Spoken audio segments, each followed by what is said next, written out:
Hi friends, welcome to Karthik Telugu news.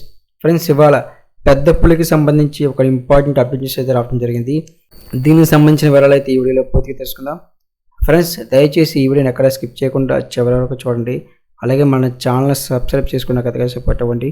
Friends, మన వివరాలకు వెళ్ళిపోతే కనుక గత కొన్ని రోజులుగా హడలెట్టిస్తున్న పెద్ద పులి కాకినాడ జిల్లాను వీడి పోలవరం జిల్లాలోకి ప్రవేశించింది.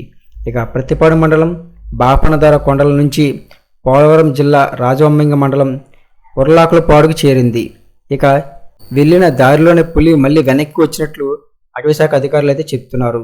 ఇక రాజవొమ్మంగి అటతీగ మండలాల్లోని ఉర్లాకులపాడు, కోసూరువారి వీధి, జి సర్బవరం, వెంకటనగర్, మద్ది బందల, లోటావారి వీధి, చికిలింత, దుర్గానగర్, పెద్ద గర్రంగి, చిన్న గర్రంగి, చెరువు కొమ్ముపాలెం, సంజీవి నగర్, బోర్నగూడెం, కొట్టపాలెం, మిరియాలవారి వీధి, గవరయ్యపేట గ్రామాల ప్రజలు అప్రమత్తంగా ఉండాలని అటవీశాఖ అధికారులు అయితే హెచ్చరించారు. పైన పేర్కొన్న ఏదైతే గ్రామాలు ఉన్నాయో ఆ గ్రామాలకి జాగ్రత్తగా ఉండాలని చెప్పి, ప్రజలు ఎవరు బయటకు రావద్దని చెప్పి అటవీశాఖ అధికారులు అయితే హెచ్చరిస్తున్నారు. అలాగే పులి ట్రాకింగ్ పోలవరం డిఎఫ్ఓ శివకుమార్ ఆధ్వర్యంలో హనుమాన్ బృందాలు పర్యవేక్షిస్తున్నాయి.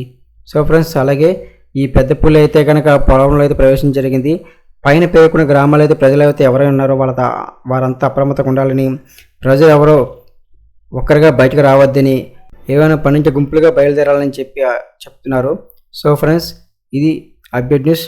Thank you for watching this video.